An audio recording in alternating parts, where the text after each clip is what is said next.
se me olvidó lo que iba a decir, marica, no estaba registrando el micrófono. Uy, tienes que estar pendiente de eso. Sí, eso estoy pendiente, aquí me muestra las ondas.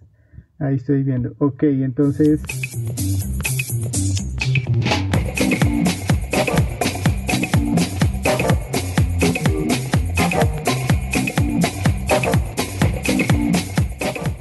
Hola y bienvenidos a Random Access History, el podcast que les habla de problemas, angustias y preguntas de la historia en relación con la tecnología, los videojuegos y en general la cultura pop. Como siempre estamos Elvis, @Elvis con Z Rojas. Y desde el otro lado de la ciudad, José, @JoseGeek, LML. También estamos en Facebook, Twitter e Instagram como Podcast RAH de Random Access History y nos pueden encontrar en todas las plataformas de podcast. En tiempos de aislamiento, cuarentena y coronavirus, no pudimos salir de casa, así que invertimos un poquito en los micrófonos y vamos a hablar de cómo la historia, como disciplina y profesión, trata las enfermedades.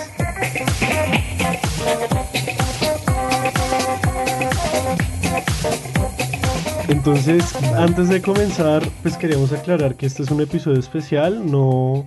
porque estamos grabando, cada uno desde su casa, estamos improvisando completamente porque nunca lo habíamos hecho, con unos micrófonos nuevos, unos micrófonos baratos que compramos de último minuto antes de que comenzara la cuarentena. Y pues me gustaría que cada uno de nosotros, pues para dar como el ambiente a nuestros oyentes, describiera en qué condiciones se está grabando. Ok, después de haber hecho el unboxing de los micrófonos, yo me encuentro, digamos, en lo más encerrado que encontré en mi casa, que es un armario. Estoy sentado, tuve que sacar como toda la ropa y estoy con las puertas un poquito cerradas y estoy grabando desde ahí, con el micrófono en mis rodillas para tenerlo lo más cerca a la boca posible. Yo estoy en mi cuarto, no quepo en el armario, pero tengo la cortina cerrada, el blackout cerrado, la puerta cerrada. Mi mamá está en el estudio trabajando como cualquier otro día. Entonces, si se escucha a alguien hablar, pues saludos de mi mamá. Y si se escucha un carro, porque yo vivo al lado de una calle medio principal, que normalmente pasan camionetas, pasan vainas, motos, lo que sea, se va a escuchar re duro porque es como si no hubiera ventanas. Entonces, esperamos que entiendan las situaciones en las que estamos, pero pues queríamos traerle este episodio, de todas formas, el episodio de marzo, nuestro episodio número 20, pues para acompañarlos, ¿sí o no? Y además es el 2020, ¿no? O sea, 2020, episodio 20, era imposible no sacarlo. Lo vimos haber sacado el 20 de marzo, pero pues bueno, ahora sí, entonces ¿de qué vamos a hablar hoy, pana? Hoy vamos a hablar sobre la historiografía de las enfermedades, es decir, la historia de las enfermedades. Sí, o sea, cómo diferentes historiadores o diferentes ramas de la historia entienden a las enfermedades, más o menos va por ese lado, pero digamos que después también vamos a hacernos unas preguntas desde la parte más histórica, no historiográfica. Es mirar cómo la historia ha afrontado y ha intentado explicar estas enfermedades o pandemias, porque también vamos a hablar un poquito de eso. Sí, entonces pues es básicamente el episodio especial para conmemorar la llegada del coronavirus a Colombia. Nada, ¿se conmemora o se celebra? Se conmemora. Pues esperamos que ojalá no nos estén escuchando desde la calle. Si nos están escuchando desde la calle, pues que sea por necesidad y no por gusto. Entonces tenemos la historiografía de las enfermedades. Y al igual que cualquier otro tema en la historia, hay muchas maneras de abordarlo, ¿no, José? Sí, digamos que vamos a presentar algunas de las formas de las historiografías, digamos, de los tipos de historia que hay para que estudian las enfermedades. De todas formas, lo mismo que decimos siempre que hablamos de algo historiográfico, hay una historia de hierro que se preocupa más por los hechos que por las interpretaciones, y es como un tipo de historia que se preocupa más por llevar las cuentas de cuándo hubo enfermedades, cuándo hubo epidemias, ¿y cuántos muertos hubo? Sí, siempre digamos que la idea o lo principal para informar en ese tipo de historia es igual que la bélica, ¿no? En tal fecha se murieron tantos y tantos se curaron, o en tal fecha se frenó la pandemia o se inició la pandemia, que también es muy difícil de como de colocarle una fecha exacta en la cual se inicia una pandemia, ¿no? Sí, sobre todo en el pasado, porque pues los documentos no dan para tanto y muchas veces se confundían las enfermedades, pero bueno, ya llegaremos a eso. Sí, Otro de los puntos digamos, de esa historiografía más antigua es que las enfermedades se veían como algo completamente impredecible, algo completamente fuera de toda explicación y fuera de toda interpretación. Entonces tampoco por eso también no lo trabajaban muy a fondo, como que, bueno, pues sí, pues hay enfermedades, ¿qué podemos hacer? Y no se le daba ninguna explicación social o incluso biológica a esto, sino, no, pues hubo una enfermedad y ya no podemos hacer nada al respecto. sí, como una especie de designo de Dios, ¿no? Como pues llegó la enfermedad y la enfermedad llegó para quedarse también. Y lo único que tenemos que hacer es registrar cuántos muertos y ya. Entonces, pues les traemos varias historiografías. Comencemos por una de las que a mí más me gusta, que es la historia ambiental. Ah, pensé que la Y historia de los mapas. pues es que los mapas, no encontré muchos mapas de enfermedades, pero sí voy a hablar de mapas en mi historia aleatoria, al menos Ok, de un mapa. La historia ambiental. Está, por ejemplo, uno de los fundadores de la historia ambiental, que es Alfred Crosby, que el man habla de los agentes biológicos que acompañaron a los europeos en su viaje a América y que son parte, bueno, él dice que son prácticamente todo, pero son parte de la explicación de la victoria de Europa sobre América. Entonces, pues ahí estamos hablando de lo mismo que hablamos con la actualidad panamericana, pues de las enfermedades que trajeron los europeos a América. Eso antes no se hacía en la historia. Mirar qué agentes no humanos, en este caso plantas, animales y microorganismos, qué agencia tienen ellos en la historia. Entonces, eso me parece chévere. La historia ambiental lo ve más por ese lado de la interacción entre la naturaleza, si se quiere, y las sociedades humanas. Lo mismo que William McNeill, que es otro gran historiador que tiene un libro que se llama Plagas y Pueblos, que es uno de los primeros libros en preocuparse por la historia de las enfermedades pues, en la historia del mundo. Y pues el señor Jared Diamond, que es un señor muy famoso, tiene libros que son bestseller, y el man también se preocupa por eso y tiene perspectivas muy, muy interesantes sobre eso. Entonces, no es que hubo una enfermedad y se murieron un montón de gente, sino es como, bueno, cuál es la interacción que tuvo, por ejemplo, qué sé yo, el bacilo de tal enfermedad que causa, vamos a inventarnos una enfermedad, que causa el gadejo, ¿sí? El gadejo es causado por un bacilo que viene untado en los tubos de Transmilenio.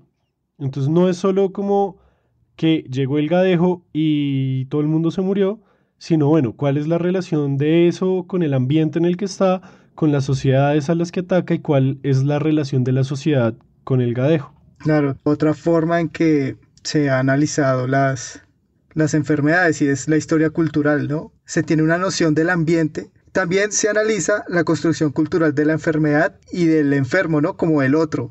Como tú estás contagiado y yo no. Y yo soy la persona sana y de la cual yo me tengo que apartar. Que es una visión muy, muy del presente de lo que estamos viviendo. Sí, también. Es que, digamos que lo que yo más me llevo de todas estas historiografías, y se nos olvidó decir que por más que sean diferentes, no es que se contradigan unas entre otras, sino Claro. que sus enfoques en cuanto a mirar la enfermedad son diferentes. Entonces, en lo ambiental estábamos viendo más que nada la relación entre la sociedad y la naturaleza. En este caso, digamos, entre la sociedad y el virus. En la historia cultural, si bien sabemos que hay un virus que causa una enfermedad, estamos viendo es más bien cómo la sociedad lo entiende, lo interpreta y le da ciertas explicaciones. En este caso de crear una persona que está enferma versus una persona que está sana. Y cómo eso afecta, por ejemplo, en el desarrollo histórico de lo que es la higiene, en el desarrollo histórico de lo que entendemos como cuerpo y de lo que entendemos también como enfermedad.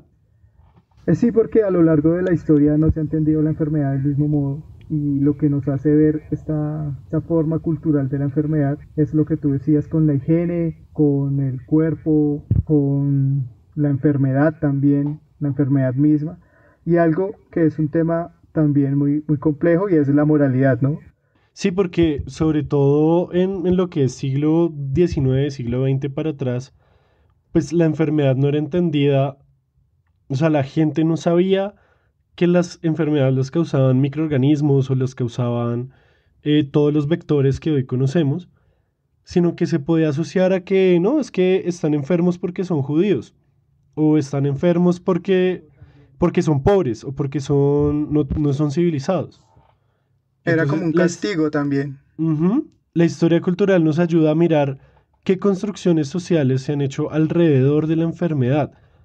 Sí, como cuáles eran las creencias que había alrededor de eso. Bueno, de ahí, de solo cultural, también pasamos a la historia misma de la medicina, ¿no? Cómo la medicina nos habla de estas enfermedades, cómo también a lo largo del tiempo y con un avance científico también, de tecnología, pues hemos empezado a adoptar de manera diferente las enfermedades. Y eso es muy interesante porque va muy de la mano con la historia de la ciencia, pero ahí básicamente se relaciona un poco todo lo que ya hemos dicho, como la parte de la naturaleza, como objeto científico o pues objeto de la medicina, la sociedad y sobre todo los personajes y actores y los debates científicos y médicos. Entonces ahí uno ve cómo se relacionan los enfermos con los médicos y los médicos y los enfermos con el Estado y cómo la sociedad en general se relaciona con todos ellos. Es muy chévere. Entonces, y totalmente se ve la relación de conocimiento y poder de la ciencia con respecto a la enfermedad. Y es ahí lo que yo decía, los avances científicos y las nuevas formas de entender y de enfrentar a la enfermedad. Sí, claro, pero pensando eso no como un avance lineal en el que la Claro, ciencia obviamente. siempre va hacia adelante y siempre va mejorando, sino como un proceso que está lleno de debates y de controversias en las que pues se cree una cosa, otras personas creen otras y están convencidas y pues ahí hay como choques entre los mismos científicos. Por ejemplo, ahí se hablan de procesos de medicalización y eso es cuando algo que antes se veía como parte de la vida cotidiana pasa a Sí, ser área de los científicos y de los médicos.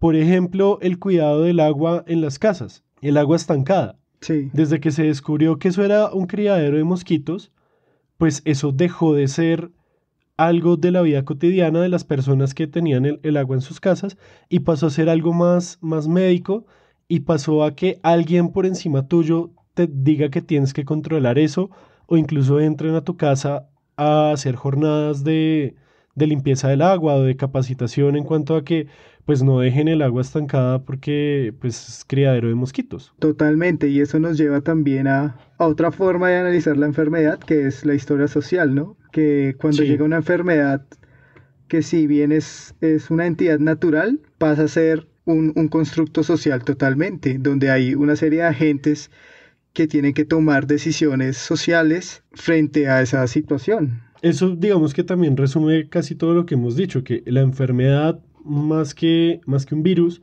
es también cómo la Ujú, sociedad lo entiende y cómo la sociedad se enfrenta a ello.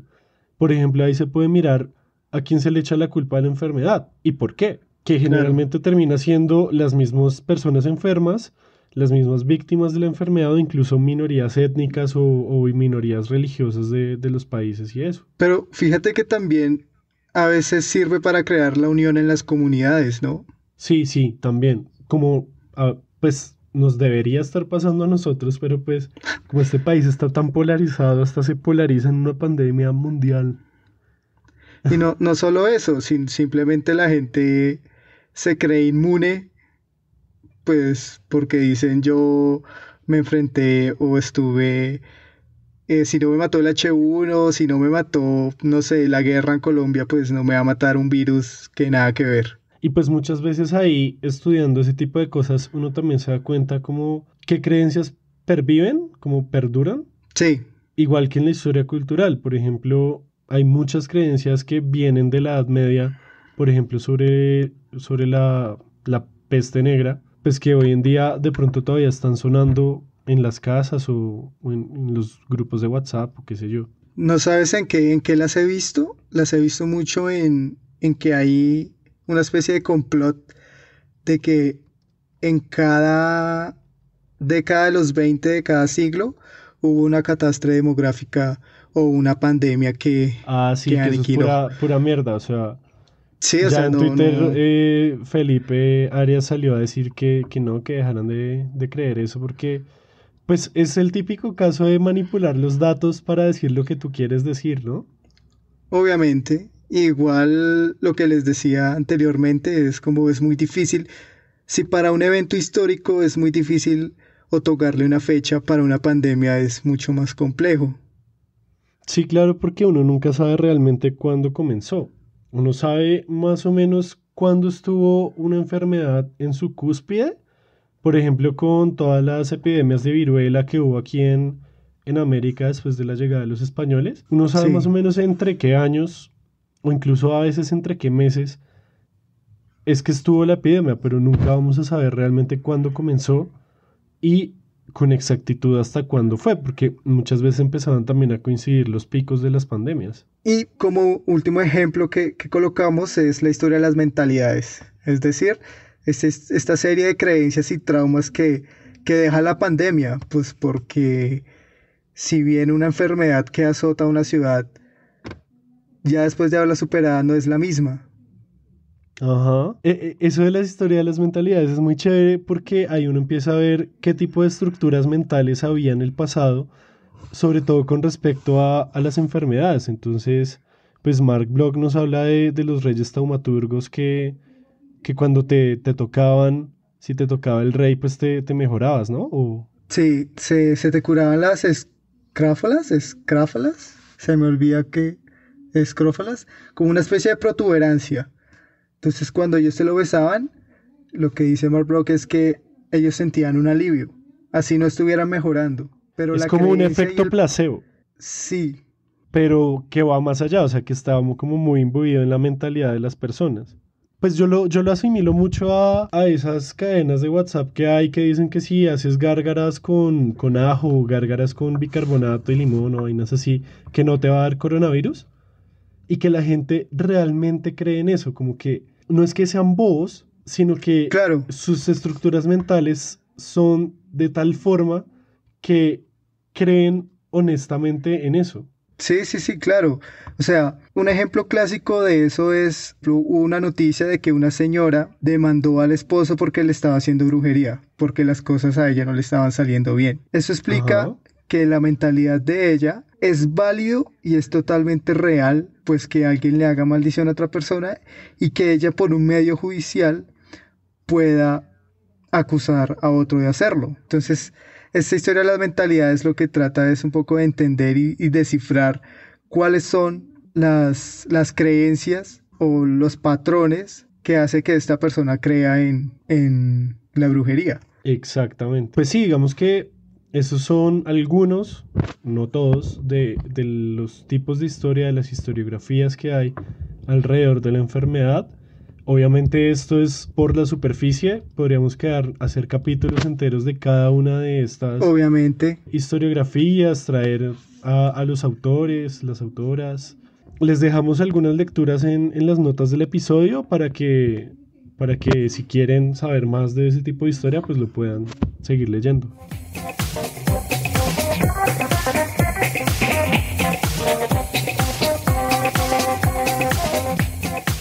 La gracia ahorita en esta parte es más que nada hablar de una parte más histórica, digamos, teniendo como base cómo la historia mira a las enfermedades, podemos hablar de algunas, hablar parchadito de eso un ratico, ¿sí o no? sí, sí, sí, para un poco dejarnos de esta información de muerte, de esta información demográfica de la enfermedad que nos tiene en cuarentena en estos momentos, sino más bien de entender cómo se ha visto las diferentes catástrofes demográficas o estas pandemias o enfermedades mundiales a lo largo de la historia. Y así empezamos con una de las más célebres, más citadas y la cual he visto en redes sociales, en tops, en YouTube, en Facebook, en infografías, Dios, hasta donde no la he visto, y es la peste negra. Sí, o sea, es una de las enfermedades más pop, Sí, ¿no? Como más es como el populares que bestseller hay. de las enfermedades. El Diana Uribe de las enfermedades. Por ejemplo, en la teoría esa de conspiración que tú hablabas,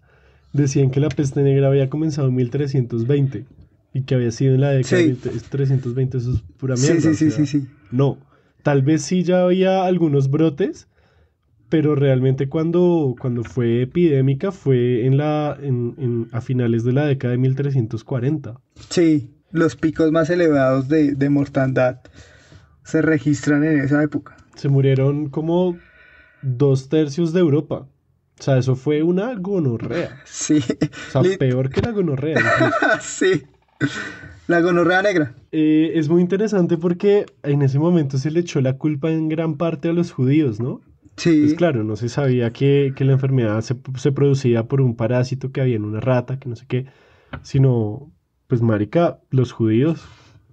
Se le echó la culpa a los judíos, incluso muchas comunidades judías fueron exterminadas normalmente en la hoguera, sí, en sí, Europa. hicieron una casa y las ciudades lo que hacían era perseguirlos.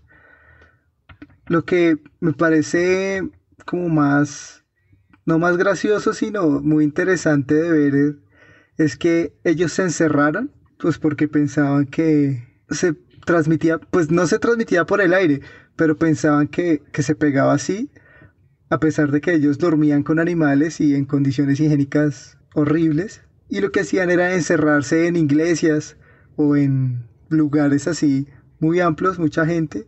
Y lo que hizo fue propagar aún más, generar esas condiciones de posibilidad, pues para que la enfermedad se expandiera mucho más rápido. Sí, claro, es que todo estaba dado para que en serio esa vaina pegara re duro, o sea, están todas las condiciones de salubridad y sociales para que se Hubo diera. todo un análisis de marketing antes de lanzar esa peste para que el impacto fuera 10 de 10. 2/3 de Europa, adiosito. Otra catástrofe que tenemos aquí consignada es la caída demográfica indígena, ¿no? Es decir, la viruela, el sarampión, el tifus y lo de América, el sífilis, o la sífilis más bien, la sífilis. Básicamente ahí lo que tenemos es lo que hablábamos ahorita y que hemos hablado en algunos episodios, la llegada de toda esa mano de enfermedades nuevas, que pues viruela, sarampión, todo eso, de una población europea que ya tenía resistencia colectiva de cientos, casi miles de años a esas enfermedades, que fueron introducidas de sopetón, así de una, a América, en cuestión de unos cuantos años, unas cuantas décadas, se murió el 90% de la población indígena. Primero en las islas y luego ya en el continente. Lo interesante de ver ahí es que no es solamente el hecho de que hubiera enfermedades, sino también el cómo fueron introducidas y cómo fueron tratadas, porque los indígenas tal vez si hubieran estado pacíficos, todo bien, como en sus condiciones normales, tal vez la hubieran piloteado un poquito mejor. Pero no, estaban sometidos a un sistema de trabajo, al sistema de encomiendas, casi que esclavizados, pues ahí sí paila, o sea, son todos esos factores, tanto la enfermedad como la no inmunidad, como el sistema de explotación laboral que implantaron los europeos, todo eso se combinó para esa gran tasa de mortandad. Y que no fue una sola epidemia, sino fueron varias epidemias a lo largo de 1 o 2 siglos que fueron matando gente. Debido a la gran muerte de indígenas, retrasó un poco también la procreación y la reproducción de los mismos, lo que aumentaba más esa curva demográfica. Y pues que eventualmente causó que para suplir esa mano de obra indígena, los europeos decidieran pues empezar a traer mano de obra africana en condición de esclavitud, mucho peor que lo que tenían los indígenas acá. Y de la misma manera que en la época medieval, al haber traído a estos esclavos en barcos en condiciones insalubres, pues el brote crecía y muchas veces tenían que hundir barcos porque había una epidemia de viruela. Y pues de todas formas eso también impulsó a que eventualmente se crearan leyes de protección a los indígenas americanos. Otro de los ejemplos que traemos que yo había hablado un poquito en otro episodio es la fiebre amarilla como una enfermedad del trópico, ¿no? Ujú. Por lo que, pues, hoy ya sabemos que es un mosquito que trae un bacilo, que te lo mete y Sí, pum, y te da fiebre amarilla. Y que tenemos una vacuna y no sé qué. Pero antes se creía que, igual que con la peste negra, Igual incluso a veces que con muchas de las enfermedades de Europa, pues que se transmitía por el aire, por unas vainas que se llamaban los miasmas, que básicamente era como el aire putrefacto que salía de pantanos o de cadáveres o de pozos. Entonces se La creía poceta. que las enfermedades venían así en el pozo. eh, Se creía que las enfermedades salían del aire y por eso lo que decía Elvis ahorita de que en el medioevo se encerraban pues para no dejar entrar el aire, cuando en realidad lo que tenían que hacer era abrirlo pues, para que se ventilara y que no hubiera tanta rata por ahí. La fiebre amarilla entonces fue vista como eso hasta que a finales del siglo XIX se descubrió lo del zancudo y lo descubrió un médico en Cuba.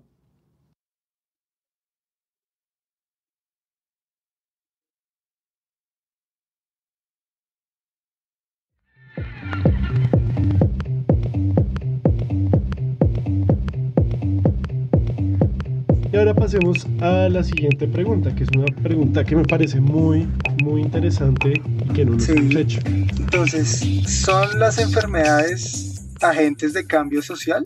Sí, o sea, básicamente es como preguntarse por cómo se diría eso, por cuál es la agencia de la enfermedad en la sociedad. Y pues sí, ¿no?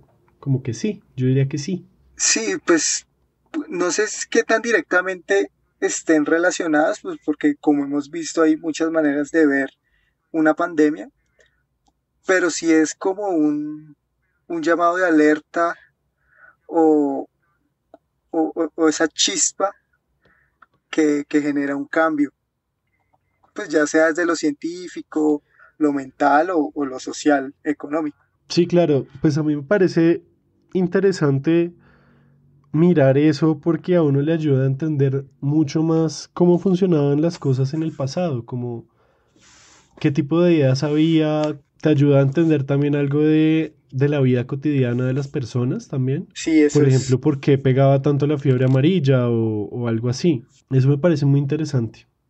no, y total, porque, por ejemplo, cuando antes de que se iniciara la cuarentena, estaba en el supermercado y unas señoras comentaban como esto es muy difícil, decían, porque no sé en unos años qué van a decir mis hijos de esta pandemia o de estar en cuarentena, o sea, qué es parar todo, ellos no saben qué es eso, ni siquiera yo sé. Entonces me decía como, claro, Sí, el exacto. cambio mental y los traumas van a estar ahí muy presentes. Digamos que si hay un cambio por la llegada de la enfermedad. Que sea positivo o negativo, no Sí, lo o sea, podemos saber. inevitablemente, a mí lo que me parece de cuando hay epidemias así tan grandes o enfermedades graves es que el mundo después no vuelve a ser el mismo mundo que era antes.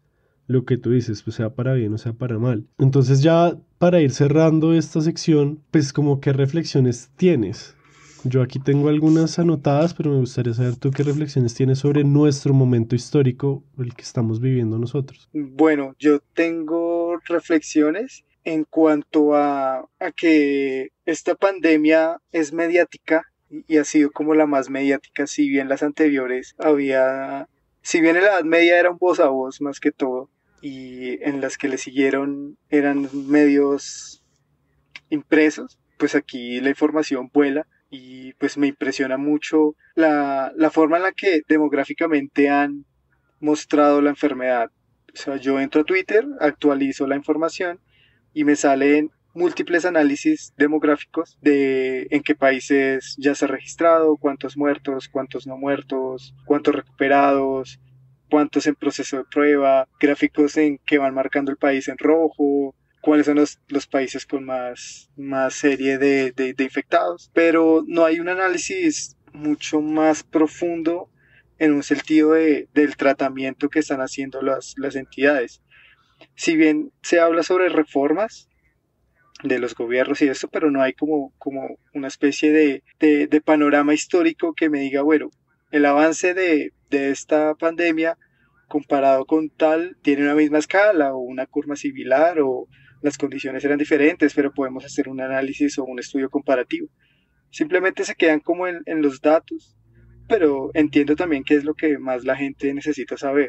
¿Y cómo va a servir esto para estudiar la enfermedad en el futuro? O sea, no solo estudiarla ya, que igual obviamente ya va a haber mucha gente estudiando desde lo biológico, desde lo médico, incluso desde lo social. A mí me parece interesante ver cómo se propagó de rápido la enfermedad.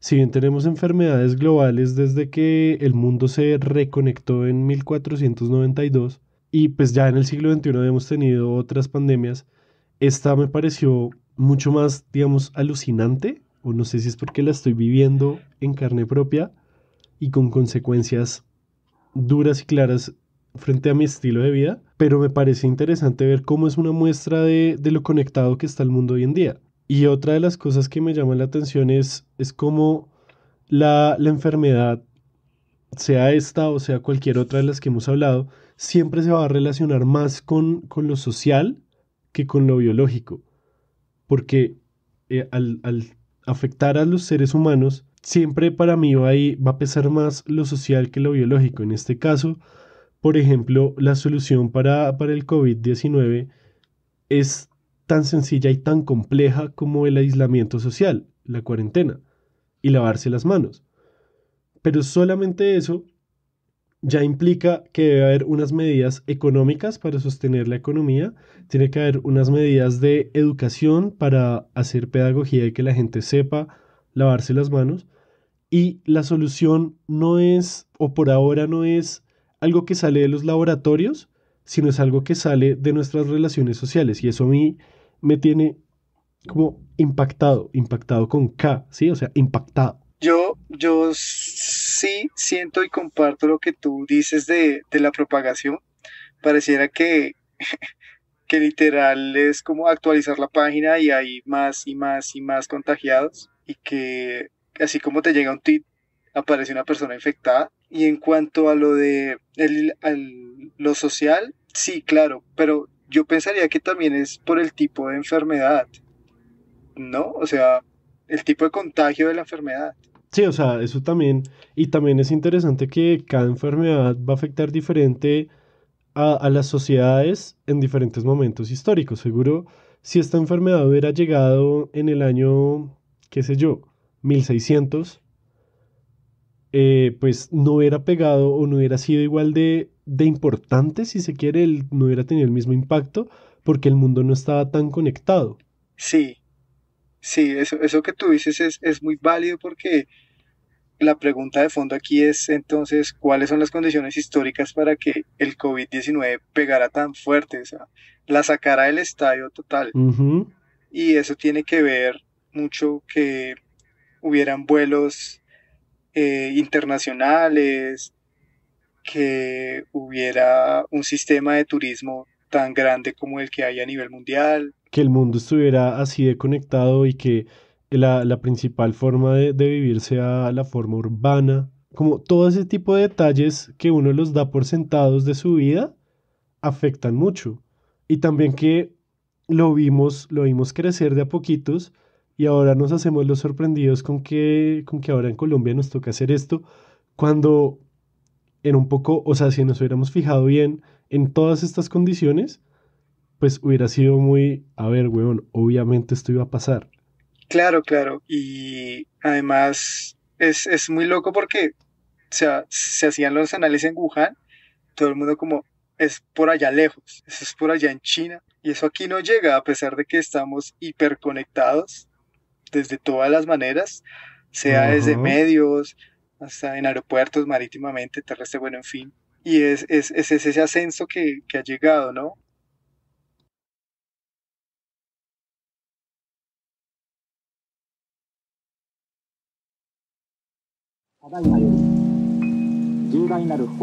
Bueno, hemos llegado a la hermosa y lúgubre sección denominada Datos Random. Señor, el visitaxi, ¿cuál es el dato random? Bueno, yo más que un dato como tal les traigo más bien una relación o un ejemplo más bien de cómo se ha analizado las fiebres en Colombia a lo largo del tiempo. Y más o menos este dato random dice así. Antes de que se conociera la bacteriología en Colombia, habían dos maneras de entenderla, ¿no? Que era una geografía médica, que básicamente era explicar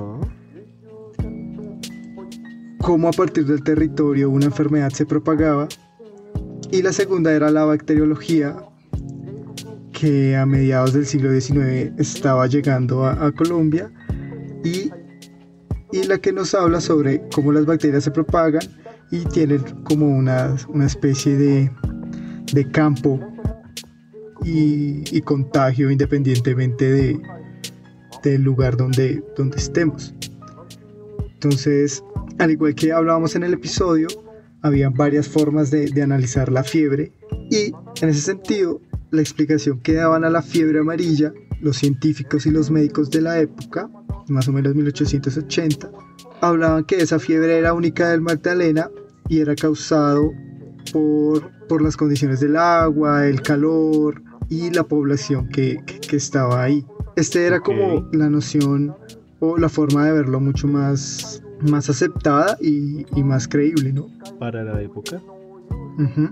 Ya después, y con la llegada de la bacteriología, los médicos comenzaron a aceptar que la fiebre amarilla y las fiebres del Magdalena eran causadas por microorganismos o agentes infecciosos, ¿no? Sí. Pero estaban entendidas en el marco de la comprensión médico-geográfica de las fiebres. Es decir, que a pesar de que creían en los microorganismos, las condiciones de posibilidad estaban envueltas en esa región. Tiene que ver mucho como con un determinismo geográfico, ¿no? Sí, a eso es lo que yo quería llegar, porque con ese análisis así de los climas cálidos, de que los continuos casos de que solo la fiebre va de ahí, se entendía que esa zona debía ser como una especie de acordonada y dejada a un lado, y eso influyó en trabajos sobre geografía como los de Vergara y Velasco, cuando se delimitan las regiones naturales de Colombia. Sí, claro, los grandes Vergara y Velasco. Francisco y Javier. Los primos hermanos. Para los que no sepan, esto es otro chiste en el que Francisco Javier Vergara y Velasco es una sola persona, pero como el apellido es Vergara y Velasco, estamos asumiendo que son dos personas. Entonces, digamos, cuando salen estas dos versiones, una la de la bacterióloga, que es como el agente que propaga la enfermedad, en este caso la bacteria, entonces se necesitó hacer una reconciliación de las hipótesis, reinterpretar la forma en la que estaban acercándose a la fiebre, sin la necesidad de rechazar alguna de las dos. Básicamente como que crearon una mezcla de agentes, tanto de conceptos de la bacteriología y conceptos de lo médico-geográfico. En ese sentido, era una bacteria, se creía que era una bacteria que se propagaba en esa zona específica por las condiciones específicas. Mas no era algo determinado por el agua, la población Y listo, ese es mi dato random. ¿Tú qué nos trajiste, José? Bueno, pues yo, como prometí al principio, voy a hablar un poquito de la lepra, sobre todo pues del trabajo de Diana. Bueno, pues yo, como prometí al principio, voy a hablar un poquito de la lepra, sobre todo pues del trabajo de Diana Obregón. Y para esto nos vamos a trasladar a los principios del siglo XX en Colombia, en un contexto de modernización, si se quiere, y progreso, y la supuesta paz que hubo después de la Guerra de los 1000 días en el gobierno de Rafita Reyes, que le tiró mucho a lo que era el progreso y la modernización, y por eso, pues básicamente eso fue un gobierno que le tiró mucho a lo que era el progreso y la modernización, y por eso tenía cierto interés en las cuestiones sanitarias y la salud pública. Claro que en ese entonces no se llamaba salud pública, es un concepto un poco más reciente. Y se dan cuenta que la lepra como enfermedad era un problema nacional. Y era un problema nacional porque nos hacía ver mal frente al exterior. Hacía ver mal a un país como Colombia, que estaba buscando el progreso y la civilización, porque la imagen que Colombia misma proyectaba frente al mundo gracias a inflar un poco las cifras de leprosos era pues de un país de leprosos. Entonces hubo unos viajeros que fueron a Europa y contaron como, no, mano, Colombia está pintado de rojo en los mapas de leprosos, en los mapamundis de la lepra, pues Colombia salía como un país de leprosos pintado en rojo. Entonces, en 1905 se crea la Oficina Central de Lazaretos. Los lazaretos eran los lugares donde se recluían o se aislaban o se secuestraban a las personas que estaban enfermas de lepra. Y se le llama así porque la lepra era conocida o es conocida como la enfermedad de San Lázaro. Y con esta oficina empieza una práctica de aislamiento obligatorio, no sé si te suene familiar. 3 médicos encargados y solo que estos no eran simulacros y eran obligatorios por la fuerza. La oficina tenía 3 médicos encargados y se nacionalizaron 3 pueblos de lazaretos. El más famoso de ellos es Agua de Dios, que queda allí en Cundinamarca, que pues sí, seguramente mucha gente lo conoce. Si no, pues Agua de Dios, el pueblo de el Lazareto. Básicamente, esta medida de aislamiento obligatorio lo que hacía era que los enfermos de lepra que no tuvieran los medios económicos para quedarse en casa, los trasladaban obligatoriamente a ese aislamiento. Los que sí tuvieran las posibilidades económicas se podían quedar en su domicilio. Y también, y esto es muy importante también, se decretaba que tocaba declarar obligatoriamente el estar enfermo de lepra, independientemente del secreto médico. O sea, si tú le decías a tu médico que creías tener lepra o él descubría que tú tenías lepra, él no se podía rehusar, él tenía que obligatoriamente informarlo al gobierno. Entonces, eso de entrada ya empezó a causar debates y resistencias entre los médicos. En estos lazaretos se tomaron varias medidas. Una de ellas, ya no son municipios. Otra de ellas, ya no tendrían un mercado semanal abastecido por campesinos de la zona y todas las provisiones tendrían que llegar de otro lado. Estarían desinfectando los objetos que salían de los lazaretos, como las cartas que le mandaban a sus familias, y a los enfermos no se les permitía sentarse en los trenes y en los tranvías. Y además, esto ya es un poco más macabro, tipo campo de concentración, se instaló una cerca de alambre de púas alrededor de los lazaretos, por ejemplo de Agua de Dios, y a eso se le llamó un cordón sanitario.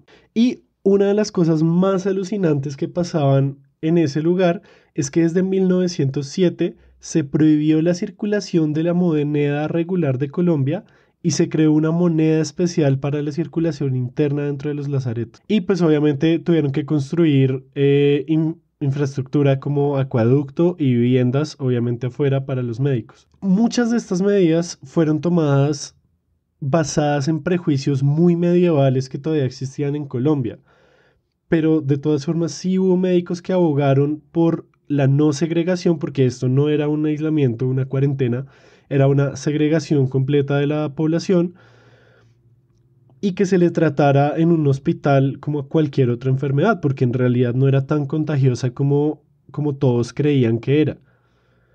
Pero pues la idea del gobierno era otra y la idea en general fue muy racializada, como pasaba muchas veces en el siglo XIX y en el XX.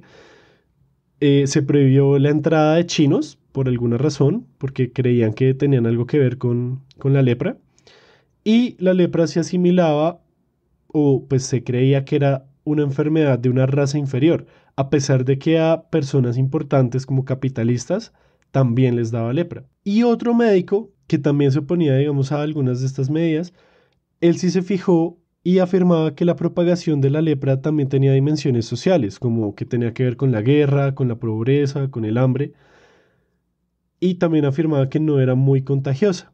Obviamente este man fue súper desaprobado por los médicos en general de Colombia. Hubo más debates sobre todo alrededor de la lepra como la enfermedad de la pobreza, pero la mayoría de médicos como que tendían a ignorar ese aspecto, como que no querían pararle bolas a la dimensión social y económica de la enfermedad. Eso desemboca en que la lucha contra la lepra en Colombia dejó de ser la lucha contra la lepra y se convirtió en una lucha contra los leprosos, porque hubo mucha persecución Estos lazaretos eran básicamente cárceles. Los médicos tomaron una actitud muy colonialista hacia su propia población, hacia la población enferma, y pues quedó también estigmatizada como una enfermedad de pobres, de gente incivilizada y de razas inferiores. Ser el otro, el indeseado, que tiene un montón de estigmas encima, es muy, muy interesante. Muchas gracias por escuchar Pandemic Access History. Recuerden que estamos en Spotify, iTunes, Google Podcast, YouTube y todas las aplicaciones del podcast. Suscríbanse y dejen una calificación, una reseña, un comentario o un like. Pueden recomendar este podcast con sus amigos, colegas, familiares y hasta con desconocidos. Eso sí, de lejitos y aisladitos. También pueden seguirnos en Facebook, Twitter e Instagram como Podcast RAH de Random Access History para ver memes y otras cosas aleatorias de la historia que nos gusta contar aquí, y allí podemos seguir con la conversación. Un especial agradecimiento a Sergio Tovar por su música. De nuevo, muchas gracias por escuchar y se despiden desde sus casas en extremos opuestos de la ciudad de Bogotá. Como siempre, Elvis @Elvis con Z Rojas y José @JoseGeek LML en todas las plataformas.